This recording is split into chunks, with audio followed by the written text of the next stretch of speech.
think about your favourite food? I do all the time, I admit it. Shall I tell you what I've had to eat today already? For breakfast, I had cornflakes with milk and a bit of sugar, then toast and marmalade. For lunch, I had a couple of burgers and chips and a bottle of mineral water, and this apple to follow. Do you know, it's been on my mind a lot lately.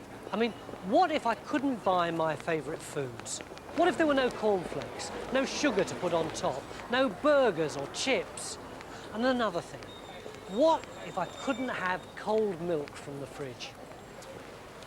And I came up with this big question. What did people eat in the past? And a voice in my head said, read your history books, Tony Robinson, and you'll find out. Well, I have. I've read about this town and I've wondered about its people and I've wondered and wondered and I've read and I've read. And now I can see and smell the past everywhere I go. And armed with the facts and a good imagination, I'm now a time traveller. So come on then, put on your trainers and get ready for the longest walk of your life.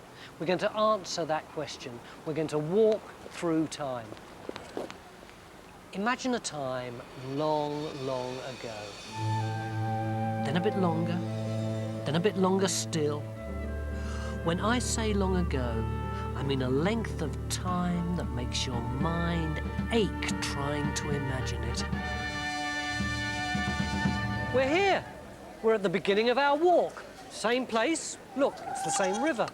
But around 2,000 years before we were born. The year is 90 AD, about 2,000 years ago. This is the Roman period. I wonder what there is to eat here. Well, you can buy fruit, vegetables, eggs, wine, honey, olives, spices, fish, meat. And from the bakers, fresh bread. And hot takeaway pastries from the tavern. Now, did anyone spot a supermarket? Don't think so, they haven't been invented yet. So where do you buy cornflakes? Maybe they know the answer. They're Roman Britain farmers, and they live in the village outside the town. Everything they eat here is made from scratch. They have to grow it, catch it, or rear it by hand. And one thing's for sure, no packets of cornflakes inside here. The cooking's done in the middle of the house, over an open fire. And don't get too excited by that cooking pot either. It's just a soup made mostly out of vegetables called pottage. And if you're very lucky, a bit of the fish or meat which you've caught or killed. Back in the town, the richer Romans buy most of their food. And for them, no meal is ever complete without spices from foreign countries and herbs. There are no fridges, so the herbs and spices are used in their cooking to hide the taste of rotting meat. And rich Romans get to cook on a charcoal stove, not an open fire. Right, let's sample a dinner from the Roman Empire. Roast bear, bread, lark's tongues, dove, thrush, stuffed dormouse, shellfish, vegetables, and a particular favourite, snails in milk. But no potatoes. No potatoes? And all washed down with wine. Oh, and for pudding, fresh fruit. Sugar isn't around yet. Well, do you fancy having any of that for breakfast or dinner? Bit of lark's tongue with stuffed dormouse? Even the meat stew sounds a bit dodgy. I think I'd stick to the bread and hope that someone would soon be inventing potatoes and cornflakes. Well, it's time for us to move on. How fast can you walk? Because now we're going to walk forward through time 1,000 years. Look closely. All that was new is old, all that was now is then. Some things last and some things vanish. Can you see them? Is there anything that's lasted from Roman times? Is there anything that we've never seen before? We're here. Same place, same river, but now it's 1,000 years later than the time of the Romans. The year is around 920 AD, the time of the Anglo-Saxons and the Vikings. The Roman towns disappeared, but if you were to dig beneath the earth, with a bit of luck, you might find a bit of a Roman bowl. Let's see what an Anglo-Saxon or Viking menu is like. Well, there are still no supermarkets here, and they don't have a tavern selling takeaway snacks. But you can still buy meat, fish, eggs, fruit, and herbs. There's still no sugar, so no sweets, but plenty of fresh fruit, and they sweeten their food with honey. Like the Roman Britain farmers, everything these people eat is still made from scratch. They have to grow it, catch it,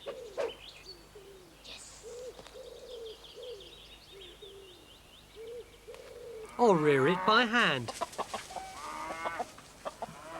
And again, there's definitely no sign of cornflakes or fridges. Fish is hung outside to dry to stop it from going off. Just like the Roman Britain farmers 1,000 years before, the cooking's done over an open fire. Any guesses what they might be eating?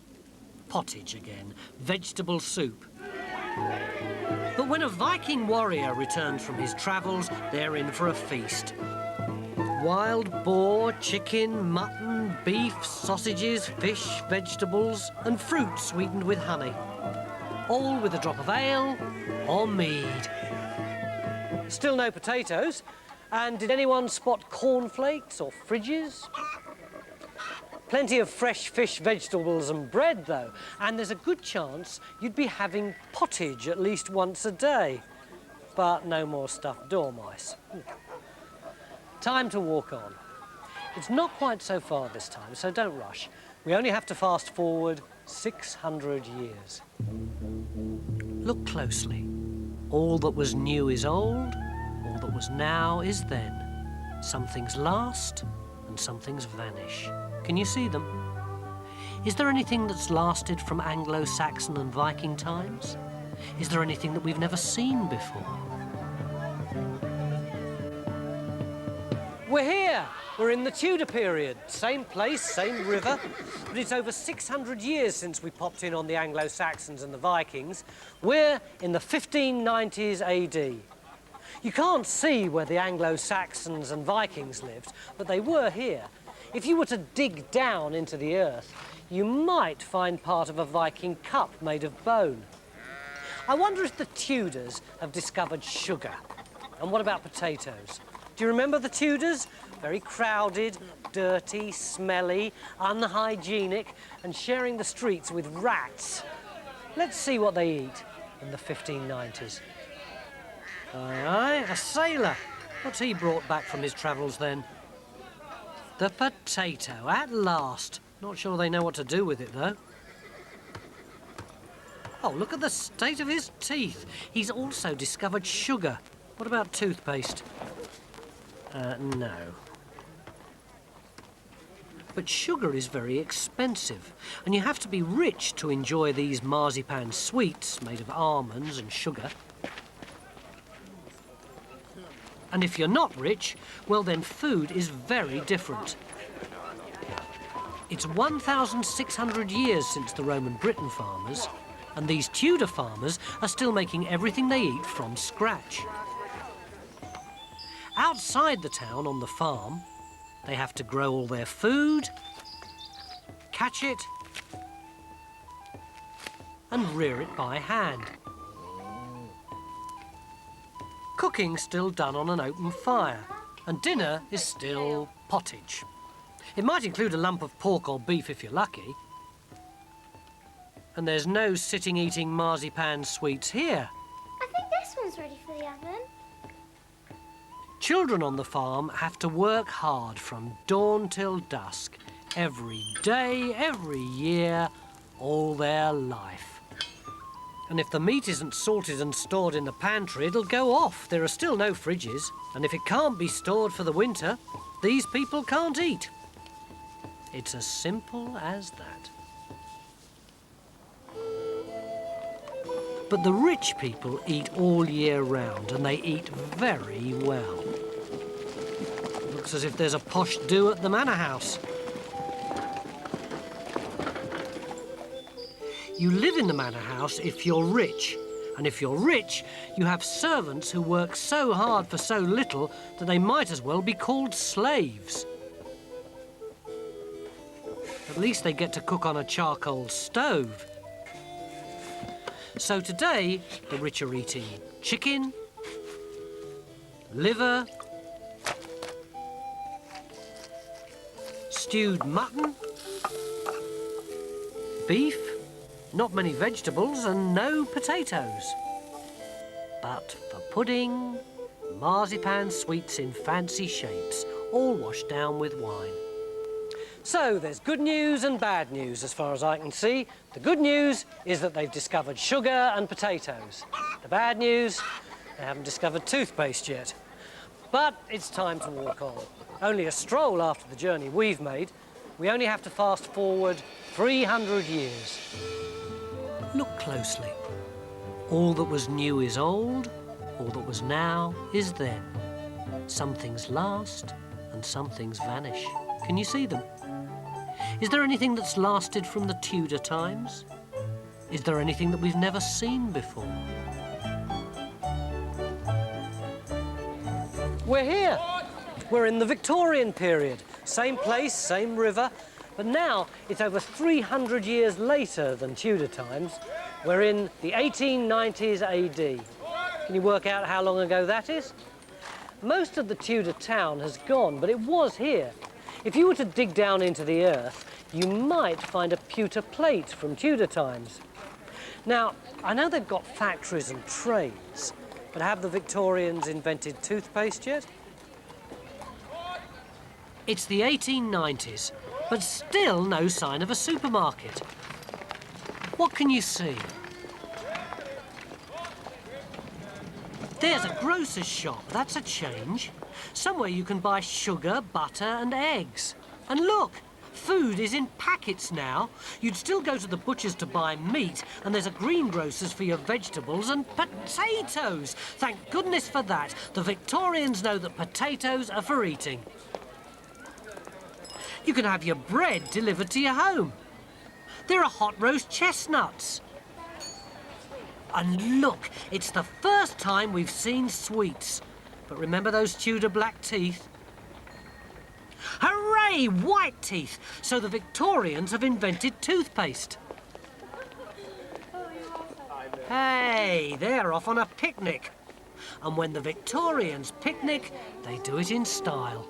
They can choose from a menu like this: roast lamb, mint sauce, bread, pickles, jelly, roast duck, pork pie, fruit, cheese, lemonade, horseradish, radishes, minted peas, chicken, roast beef, salad, scones, pastries, shortbread, baked apples, summer pudding, Dundee cake, sponge cake, trifle, baked potatoes, and apple dumplings covered with sugar, all washed down with a cup of tea or coffee.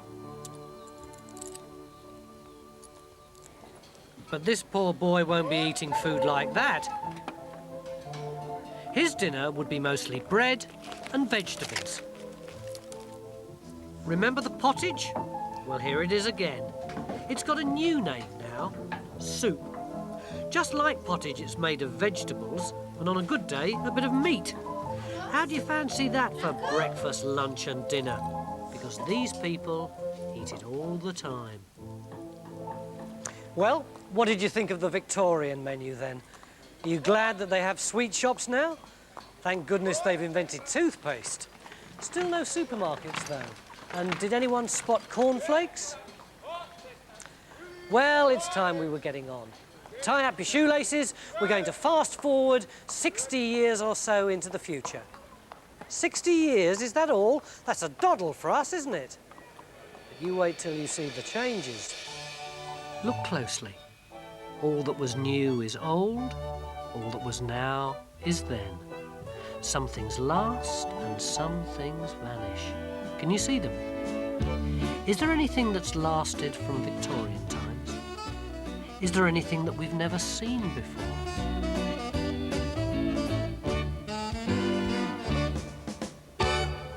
We're here! We're in the 1950s AD. Same place, same river, but about 60 years later than the Victorian period. Most of the Victorian town has gone, but if you were to dig down into the earth, you might find a Victorian glass bottle.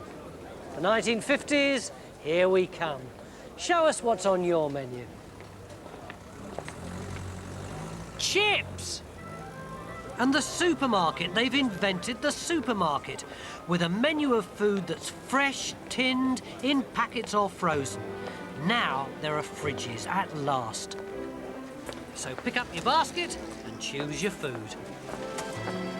Packets of biscuits, jars of jam, packets of tea, fresh milk, fizzy drinks, packets of sugar, jars of honey, peaches at 2 and 6, marmalade $1, frozen meat, frozen peas, and cornflakes at last, by the ton. A lot of food is now mass-produced by machines, not by hand. 30,000 packs of peas and meat pass along this conveyor belt every day. Tell that to a Roman Britain farmer. And in the self-service store, everything is on view. There's no waiting to be served. You can choose yourself. And you can be in and out of the shop in a couple of minutes.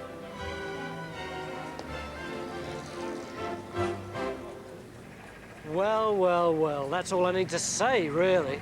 As the Prime Minister of this time, Harold Macmillan, said, "You've never had it so good." The 50s menu is almost endless and can be stored in a fridge or baked in an electric or gas oven. And you don't have to grow it or farm it yourself, but just shop for it in the supermarket. Can it be better? I don't know about you, but I'm getting hungry. Come on, let's go home and see what's for tea. Look closely. All that was new is old, all that was now is then. Some things last and some things vanish. Can you see them?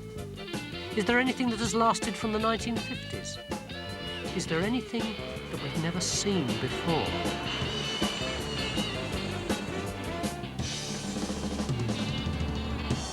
We're here, we're home. We're at the beginning of the 21st century, around 50 years later. Oh, it's nice to go away, but it's always good to come home. Was there any food you fancied on our walk through time? How about the stuffed dormice or pottage? Or maybe the snails or marzipan sweets? I don't know about you, but when it comes to food, I think I prefer my cornflakes, burgers and chips. Which reminds me, I must pop into the supermarket and buy some milk. But what about far in the future? Will they still be able to buy cornflakes, burgers, chips? Maybe we'll have packed lunches that can be shrunk to fit into a pencil case. And fast food will be so fast, you just shut your eyes, imagine what you want to eat, and it goes straight to your stomach and pack.